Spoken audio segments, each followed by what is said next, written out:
기도하겠습니다. 하나님, 이 시간 내가 멈춥니다. 그리고 주님께로 나옵니다. 나의 삶을 멈추고 두려움을 멈추고 생각을 멈추고 오직 주님만을 바라봅니다. 주님, 빵을 하늘 높이 들어 축사하시고 우리들을 먹여 주시옵소서. 예수님 이름으로 기도드립니다. 아멘.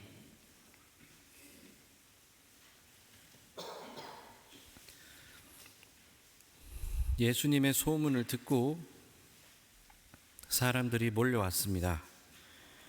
그리스도로 이 땅에 오신 예수님을 제대로 알아보고 몰려든 것이 아니었습니다. 그저 본인들이 원하는 것을 쫓을 뿐이었습니다. 예수님의 많은 이적을 듣고 또 예수님의 설교를 듣고 예수님의 가르침을 듣고는 그저 병이 낫기를 바라고 기적을 보기를 바라고 가르침 얻기를 바랬습니다. 희망 없는 그 당시 이스라엘을 수백 년의 식민지 생활로부터 해방시키고 자신들이 원하는 모양의 희망이 되어주기를 바라서 그래서 사람들이 예수님을 쫓았습니다. 사람들이 너무 많이 몰려와서 걷잡을 수 없게 되자 제자들은 그 상황에 압도되어 버렸습니다. 그래서 제자들은 하루 종일 예수님을 쫓느라 아무것도 먹지 못한 채 아무것도 없는 외딴 곳까지 예수님을 쫓아온 그들을 어떻게 먹이고 어떻게 사고 없이 잘 돌려보내야 할지 질서 있게 잘 통제해서 그 수많은 인파들 가운데서 이 복잡한 상황을 모면할지를 고민했습니다. 하지만 예수님을 따른 그 무리들을 불쌍히 여기셨습니다. 저 많은 무리들을 각자 흩어지도록 하고 각자 마을로 내려가서 스스로 식사를 해결하게 하자는 제자들의 의견에 예수님께서는 너희들이 직접 먹을 것을 나누어 주어라 하고 말씀하십니다. 제자들은 황당했습니다. 물고기 2마리와 빵 5개로 5,000명이 넘는 사람을 먹이라니 말입니다. 잘 먹이기는커녕 무사히 사고 없이 다 돌아가기만 해도 다행이겠구나 싶은데 예수님은 제자들에게 직접 먹을 것을 주라고 말씀하십니다. 예수님의 말씀에 제자들은 우리가 가진 것이라고는 빵 5개와 물고기 2마리밖에 없습니다 라고 대답합니다.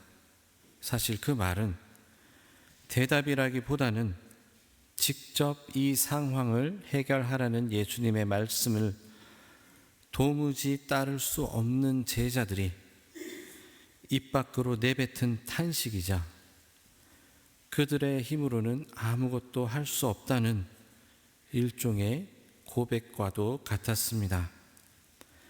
하지만 예수님은 제자들로부터 빵 5개와 물고기 2마리를 받아서 하늘을 우러러 축사하시고 그 빵과 물고기를 12 제자들에게 나누어 주셨습니다. 제자들은 예수님으로부터 그 음식을 받아서 사람들에게 나누어 줬습니다. 거기 모여있던 수천 명의 사람들이 모두 배불리 먹고 심지어는 음식이 12광줄이나 남았습니다. 그 자리에 있던 사람의 수는 어린이와 여자를 제외한 성인 남성만 5,000명이 되었습니다. 이 오병이어 사건이 일어나자 사람들은 더욱더 난리가 났습니다. 예수님이 능력이 있고 특별하신 분인 것은 알았지만 이 정도일 줄은 몰랐습니다. 요한복음을 보면 예수님의 오병이어를 겪은 사람들은 예수님이야말로 이 세상에 오시기로 한 그 예언자라며 예수님을 모셔다가 왕으로 삼으려고 들었다고 기록되어 있습니다. 그래서 예수님은 어떻게 하셨을까요? 사람들이 예수님을 알아볼 때 그 상황을 기회 삼아서 사람들에게 더욱더 하나님의 나라를 열심히 전파하고, 사람들이 예수님을 주목할 때 예수님이 어떤 분이신지를 가르치시고 보여주시면 더 좋을 텐데, 예수님은 그렇게 하지 않았습니다. 만약에 저였다면, 아니면 오늘날의 교회들이었다면 이 상황에서 어떻게 더 효과적으로 사람들에게 예수를 가르칠까 고민하고, 어떻게 사람들의 마음을 열까, 그리고 그 안에 말씀이 제대로 들어가게 할 수 있을까를 고민할 것 같습니다. 아마 오늘날 교회들이 당시에 오병이어의 현장에 있었다면 아마 100이면 100, 어떻게 어떤 프로그램을 진행해야 이들의 마음을 완전히 예수님에게 돌려놓을 수 있을까를 고민했을 것 같습니다. 하지만 예수님은 그러지 않았습니다. 사람들이 예수님에게 완전히 마음이 열렸을 때 더 깊은 진리를 전한 것이 아니라 오히려 그들을 각자의 삶의 자리로 돌려보냈습니다. 그리고 예수님은 산으로 가셨습니다. 산으로 가서 무엇을 하셨겠습니까? 기도하셨습니다. 사람들이 자신에게 완전히 마음이 열려 있을 때 예수님은 그 사람들에게 집중하신 것이 아니라 오히려 그들을 돌려보내고 그 자리를 떠나서 하나님과 자신만이 있는 그 자리로, 그 고독의 자리로 나아가신 것입니다. 예수님은 그렇게 하셨는데 제자들은 어떻게 했을까요? 예수님의 제자들은 제자로서 오병이어의 기적에 직접 참여했습니다. 굶주린 저 수많은 무리들을 직접 먹게 하자고 제안한 사람들은 다름 아닌 바로 제자들이었습니다. 게다가 기적의 시작이 된 빵 5개와 물고기 2마리는 다름 아닌 제자들의 손에서 나왔습니다. 어디 그것뿐입니까? 예수님이 축사하신 후에 예수님으로부터 빵과 물고기를 받아서 사람들의 손에 직접 나눠준 사람은 바로 이 제자들이었습니다. 그들은 단순히 예수님의 기적을 가까이에서 본 정도가 아니었습니다. 예수님의 그 큰 기적이 자신들의 손을 통해서 이루어진 것입니다. 남자 어른만 5,000명이 되는 무리가 빵 5개와 물고기 2마리로 배불리 먹고 12광주리를 남겼는데, 그 엄청난 기적이 자신들의 손을 타고 이루어진 것입니다. 예수님의 기적에 직접 손을 보태니 그 자리에서 빵을 받아 먹은 사람들이 보기에 이 제자들은 또 얼마나 대단해 보였겠습니까? 제자들은 또 본인 스스로가 내가 저 예수님의 제자야 하는 그 사실이 얼마나 자랑스럽고 뿌듯했을까요?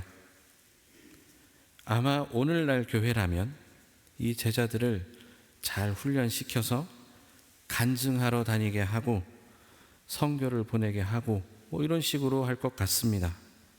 가는 곳곳마다 예수님과 함께 했던 그 기적 이야기를 간증하고 다니면 사람들은 얼마나 은혜를 받겠습니까? 자신들이 직접 경험한, 직접 대면한 예수님의 이야기를 생생하게 들려주면 사람들은 예수님을 더 우러러 볼 것이고 더 많은 사람들이 예수님을 믿지 않겠습니까? 아마 그 얘기만 평생 하고 다녀도 여기저기 불려 다니면서 평생을 꽤 유명한 부흥 강사로 살 수 있었을 것 같습니다. 하지만 예수님은 당시 기적에 참여했던 그 제자들을 예수님의 기적을 알리는 일에 사용하지 않았습니다. 오히려 예수님은 그곳에 모여있던 5천 명이 넘는 무리들보다도 더 먼저 제자들을 보내십니다. 오늘 본문 말씀 첫 구절인 22절 말씀을 보면 예수님께서는 제자들을 예수님보다 먼저 배를 태워서 건너편으로 보내셨습니다. 그것도 그냥 보낸 것이 아니라 재촉하여서 보냈습니다. 그리고 제자들을 먼저 보내신 후에 예수님으로부터 빵을 받아 먹은 사람들을 흩어 헤쳐서 보내셨습니다. 예수님의 제자들도 그리고 예수님으로부터 음식을 받아 먹으며 기적을 경험했던 수천 명의 사람들도 사실은 예수님을 제대로 알지 못했습니다. 여전히 그들은 자신이 꿈꾸며 그려왔던 영웅의 모습에 예수님을 투영시켰습니다. 오병이어를 경험하면서 하나님의 뜻이 아니라 자신의 뜻에 맞는 메시아의 모습을 발견했습니다. 교훈과 병고침도 모자라서 이제는 줄인 이들의 육신까지 먹이십니다. 그것도 한두 명이 아니라 수천 명의 사람들을 한 번에 먹이셨습니다. 사람들은 예수님의 모습을 보면서 자신이 원하던 꿈을 이룰 수 있을 것이라고 착각했습니다. 그러니 억지로라도 예수님을 모시고 왕으로 삼으려고 했던 것입니다. 이 사람들이 정말 하나님의 뜻을 헤아렸다면, 그리고 예수님을 이 땅에 오신 진정한 그리스도로서 발견했다면 적어도 예수님을 육신의 왕으로 삼으려고 들지는 않았을 것입니다. 그래서 예수님은 먼저 제자들을 그 기적의 현장에서 분리시키셨습니다. 재촉해서 그 자리를 떠나게 하셨습니다. 그리고 음식을 받아 먹은 사람들을 외딴 곳으로부터 각자 삶의 자리로 다 돌려보내셨습니다. 예수님은 제자들도 사람들도 다 그 기적의 현장에서 끊어내셨습니다. 그들은 여전히 예수님을 몰랐습니다. 아마 그들이 그 자리에 계속 머물러 있었다면 그 사람들은 예수님을 더 깊이 알아가고 예수님의 본질을 발견하는 것이 아니라 오히려 그들이 꿈꿔왔던 메시아에 대한 허상만 더 커질 것이 뻔했습니다. 그래서 예수님은 그들을 그 기적의 자리에서 떠나게 만드셨습니다. 사람들을 그들이 살아왔던 삶의 자리로 다 보내셨고 제자들을 배를 태워서 건너편으로 보냈습니다. 그리고 예수님은 다시 하나님과 예수님만 마주하는 고독의 자리, 기도의 자리로 가셨습니다. 그런데 제자들이 탄 배에 문제가 생겼습니다. 제자들이 배를 타고 건너편으로 가던 중에 풍랑을 만난 것입니다. 그 바다는 갈릴리 바다입니다. 제자들이 예수님을 따르기 전 업으로 살아가던 삶의 터전이었습니다. 그 누구보다도 갈릴리 바다를 잘 아는 사람들이었습니다. 그리고 그 갈릴리 바다는 예수님을 만난 곳이기도 합니다. 자신의 생업을 내려놓고 예수님을 따르기로 한 곳이 바로 그 갈릴리 바다입니다. 이제는 오병이어라는 그 엄청난 기적을 직접 경험하고 그 흥분을 가슴에 간직한 채 바다 위에 있습니다. 그런데 그 자리에서 풍랑을 만난 것입니다. 풍랑을 만난 제자들은 어땠을까요? 이 사람들은 평생 이 바다에서 잔뼈가 굵은 사람들입니다. 누구보다 그 바다를 잘 이해하고 있습니다. 게다가 그들은 이제는 슈퍼스타이신 예수님을 스승으로 모신 제자로 살아가고 있습니다. 예수님은 사람들을 이전에 없던 진리로 가르치셨고 병자를 고치셨으며 심지어는 방금 전에 5,000명이 넘는 사람들을 오직 빵 5개와 물고기 2마리로 먹이셨습니다. 그런 분의 제자로 자신들도 그 기적에 손을 보탰습니다. 불과 잠시 전의 말입니다. 그런데 이 제자들은 풍랑을 만나고 두려웠습니다.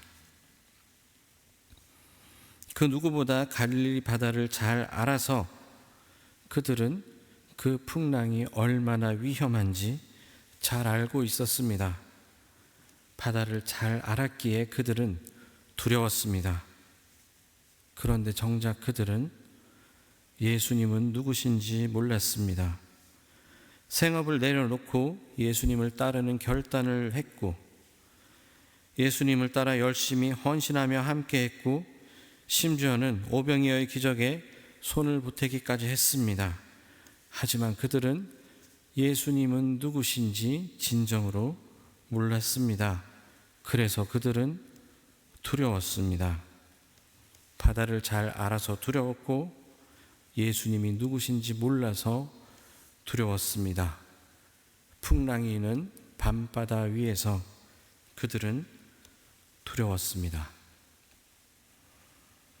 제자들이 배에서 풍랑에 시달리고 있을 때 풍랑 가운데서 한 사람이 걸어오는 것이 보였습니다.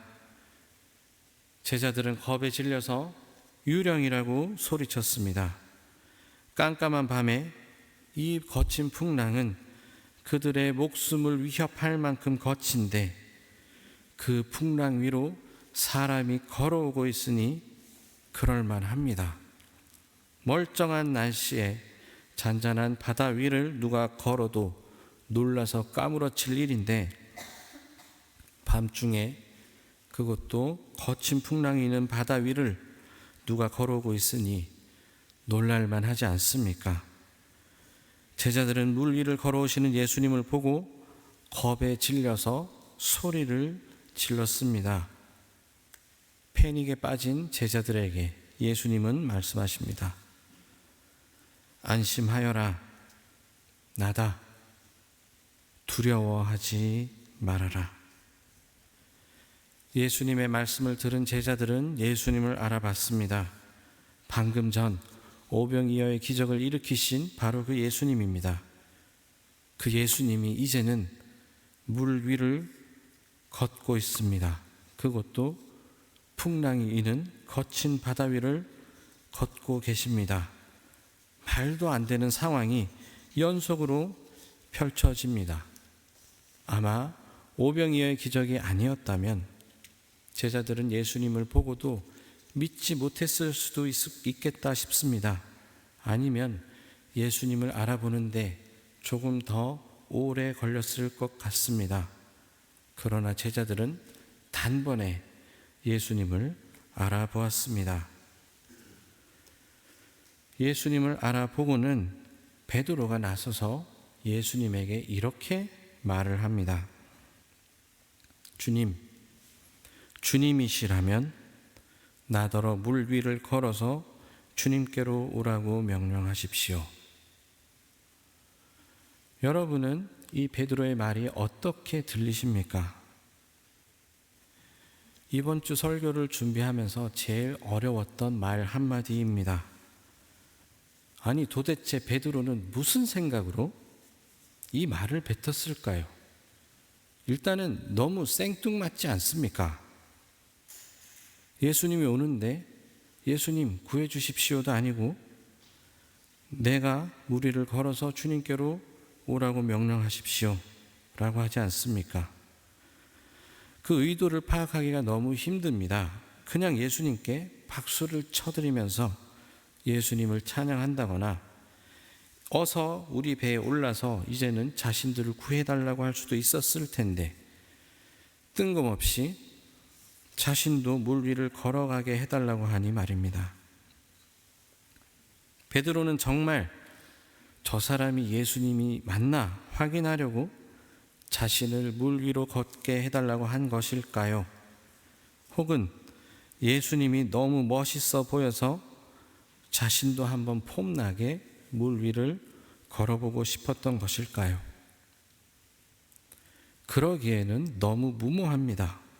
사실 그것은 목숨을 건 도박 아닙니까? 배 위에 있어도 죽을 것 같이 위험한데 예수님을 시험하거나 폼 한번 잡아보려고 그 배를 떠나서 물 위를 걷는 모험을 하는 것은 너무 무모합니다. 이 베드로의 말에서 가장 주목해야 할 단어가 있습니다. 저도 이 베드로의 말을 붙들고 한참 씨름하다가 나중에야 이 단어가 눈에 들어왔습니다. 바로 주님께로 라는 표현입니다.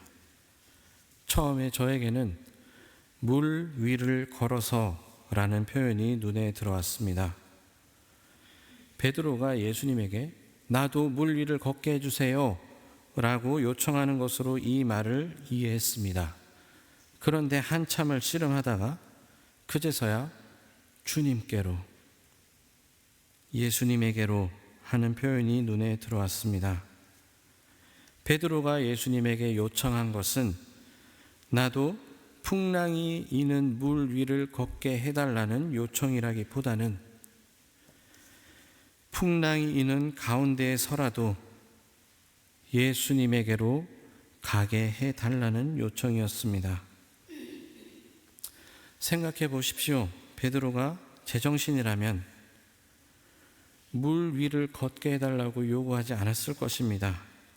그리고 본인 스스로가 이 바다가 얼마나 위험한지 잘 알고 있습니다. 그런데 단순히 물 위를 걸어보겠다고 예수님에게 그런 요청을 할 리가 만무합니다. 오히려 베드로의 요구는 그 반대에 가깝습니다. 베드로는 예수님에게 가기로 원했던 것입니다. 예수님의 자리로, 풍랑 속에서 뒤집어질 것 같은 배를 떠나 예수님 곁으로 가기로 말입니다. 비록 목숨을 걸고 풍랑이 있는 바다로 자신의 몸을 내던져야 할지라도 말입니다. 사실 베드로의 부탁은 무모한 부탁이나 한번 기적을 경험해보고 싶다는 욕심이 아니라 죽음을 각오하고서라도 예수님에게로 가는 길을 선택한 결단인 것입니다. 그 길이 풍랑이 이는 물 위일지라도 말입니다. 베드로가 정말 자신이 있었으면, 그리고 오병이어의 기적과 풍랑이 이는 바다 위를 걸으시는 예수님의 모습에 인간적으로 감동을 받고 그 기적 자체에 취해 있었다면 물 위를 걸으며 두려워하지 않았을 것 같습니다. 반복되는 예수님의 이적에 심취해서 뭐 이 정도 풍랑 따위 하면서 무시할 만하지 않습니까? 베드로는 예수님에게 가기를 택했고 큰 용기를 내서 물 위로 발을 내딛었습니다. 그리고 예수님께로 나아갔습니다. 하지만 이내 풍랑이 두려워졌고 물에 빠지고야 말았습니다. 적어도 베드로는 겉멋에 빠져서 풍랑 따위 무시하고 폼 한번 잡으려고 물 위로 발을 내디딘 것은 아니었습니다. 예수님 곁으로 가기 위해서 큰 용기를 내야 했고, 정말 큰 용기를 냈지만 그것으로 부족했습니다. 그래서 예수님을 향해 가면서도 풍랑이 있는 바다에 시선을 빼앗겼고 물에 빠져서 예수님에게 살려달라고 외쳐야 했습니다. 오병이어 기적을 경험한 제자들을 예수님은 풍랑이 이는 바다로 보내셨습니다. 그것도 아주 재촉해서 보내셨습니다. 예수님께서는 의도적으로 제자들을 목숨을 위협하는 고난의 현장으로 보내셨습니다. 왜 그랬겠습니까? 그들이 방금 큰 기적을 경험했기 때문입니다. 그 큰 기적을 경험했음에도 불구하고 예수님의 본질을 알아보지 못했습니다. 오히려 예수님의 근본을 모르는 상태에서 눈에 보이는 화려한 기적들만 경험하다 보니 제자들은 예수님의 본질과 점점 더 멀어져 가고 그들의 허상만 키우는 길을 걷게 될 것이 뻔했습니다. 그래서 예수님은 그들을 풍랑한 가운데로 보내셨습니다. 제자들은 죽음의 위협 앞에서 물 위를 걸으시는 예수님을 발견합니다. 자신들은 죽음의 두려움에 떨고 있는데 예수님은 물 위를 걷고 있습니다. 그들과는 본질적으로 차원이 다른 분이심을 발견합니다. 풍랑으로 죽음의 두려움에 떨고 있는데 예수님에게 풍랑은 예수님의 발 아래에 있는 그 무엇에 불과합니다. 예수님은 그런 존재였습니다. 제자들의 생명의 근본을 흔드는 풍랑조차 예수님에게는 신경 쓸 거리조차 되지 않았습니다. 이 갈릴리 바다는 제자들의 인생입니다. 그들의 삶이었습니다. 삶 속에 부는 작은 풍랑에도 그들은 이리저리 흔들리며 죽음의 두려움에 떨어야만 했습니다. 그것이 우리의 인생입니다. 그런데 예수님은 그 갈릴리 바다 위를 걷고 계십니다. 우리는 우리의 인생의 바다에서 인생에서 만나는 풍랑에 허우적대며 살아가고 있는데 예수님은 물 위를 걷고 계십니다. 물 위를 걷는 예수님의 모습은 단순히 예수님께서 인생을 다스리신다는 말로도 뭔가가 부족합니다. 단순히 다스린다기보다는 누리는 모습에 더 가깝습니다. 베드로는 예수님의 그 모습을 알아봤습니다. 그래서 예수님께 주님께로 당신에게로 가게 명령해달라고 말합니다.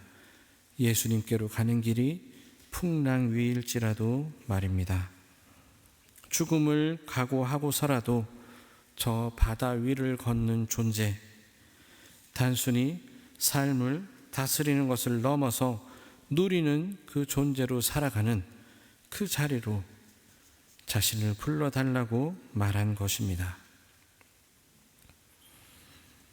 오늘날 우리가 살아가는 우리의 갈릴리 바다를 한번 봅시다.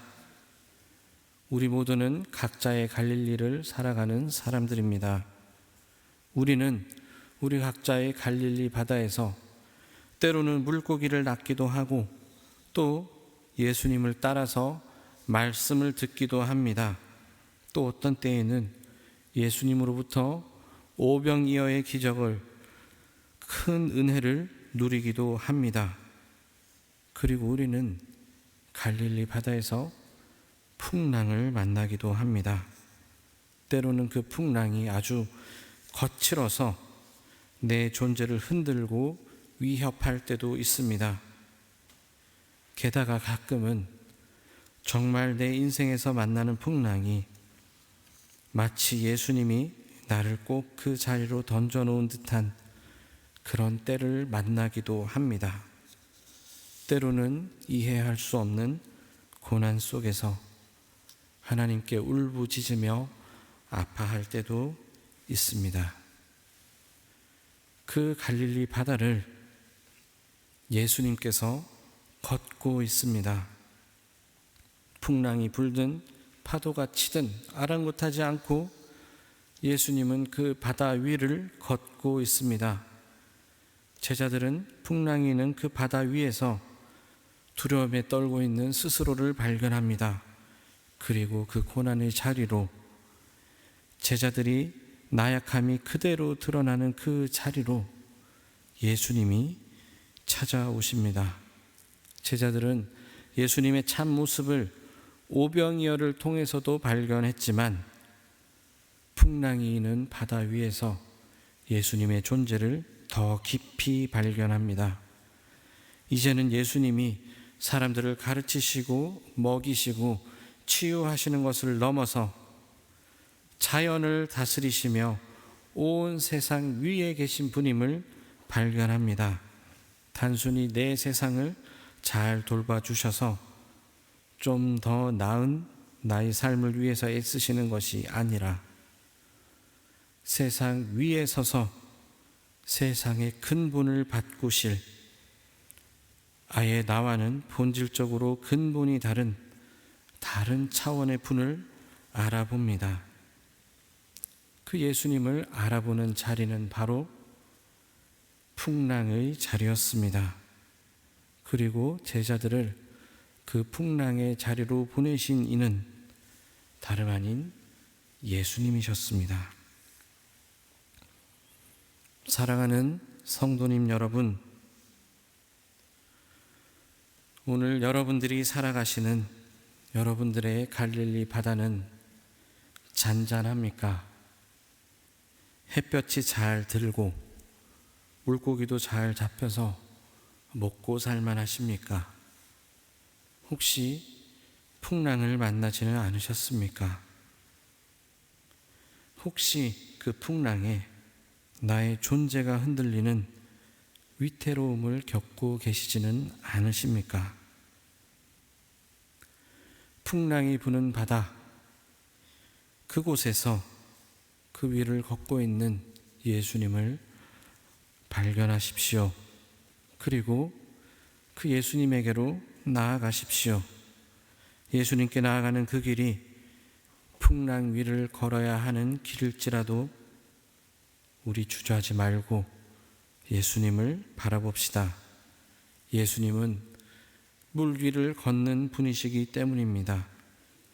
우리가 예수님을 바라보고 걷는다면 비록 그 길이 풍랑이 있는 바다일지라도 우리는 걸을 수 있습니다.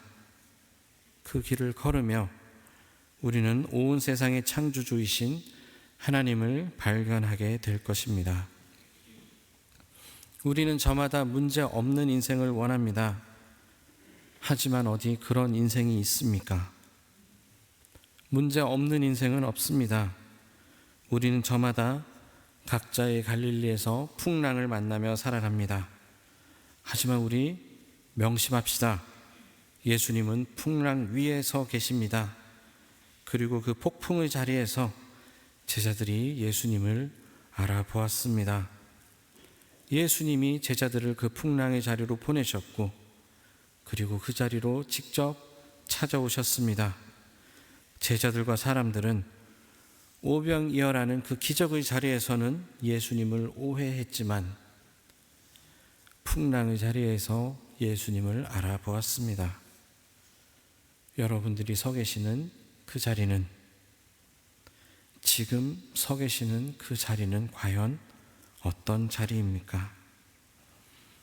각자의 갈릴리 바다 한가운데에서 저마다 만나는 풍랑 속에서 그 자리로 찾아오시는 예수님을 만나는 복된 성도님들이 되시기를 축원합니다. 그리고 그 풍랑의 자리에서 그리스도이신 참된 예수님을 발견하는 은혜를 누리시기를 바랍니다. 물 위를 걷는 예수님을 발견하고 그 예수님께 나아가기로 다짐하는 여러분들 되시기를 바랍니다. 그 길이 풍랑이 있는 물 위일지라도 말입니다. 그래서 우리는 각자의 갈릴리 바다에서 매 순간 참된 주님을 발견하는 자들이 되기를, 그리고 그 참된 주님을 바라보며 내 갈릴리 위를 걷는, 물 위를 걷는 자로 살아가시기를 주님의 이름으로 축원합니다. 기도하겠습니다. 주님 말씀 앞에 오늘 내가 살아가는 나의 갈릴리를 발견합니다. 주님, 나의 갈릴리는 과연 잔잔합니까? 풍랑에 시달리며 두려워 떠는 나를 발견합니다. 방금 전 예수님 곁에서 오병이어의 기적에 참여했음에도 불구하고 우리는 그저 두려움에 떨고 있습니다. 매일 말씀 앞에 서고 매주 예배에 참석하며 주님으로부터 떡과 물고기를 받아 먹어도 우리는 여전히 두려워하는 존재들입니다. 그러나 주님께서 풍랑이 있는 물 위를 걸어주셔서 감사드립니다.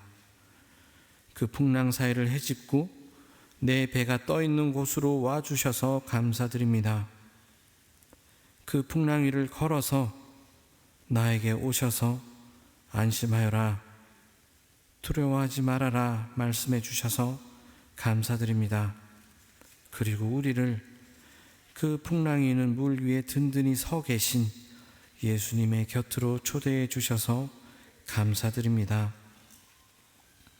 우리의 시선이 풍랑과 거친 물을 향하는 것이 아니라 주님을 향하게 해 주셔서 우리도 물 위를 걷는 자로 살아가게 해 주시옵소서. 물 위를 걸어 주님께로 나아가는 자들이 되게 하옵소서. 오늘 하루도 나의 갈릴리 바다 위를 걸으며 신앙의 정수를 걸어가는 우리들이 되게 하옵소서. 물 위를 걸으신 예수님 이름으로 기도드립니다. 아멘.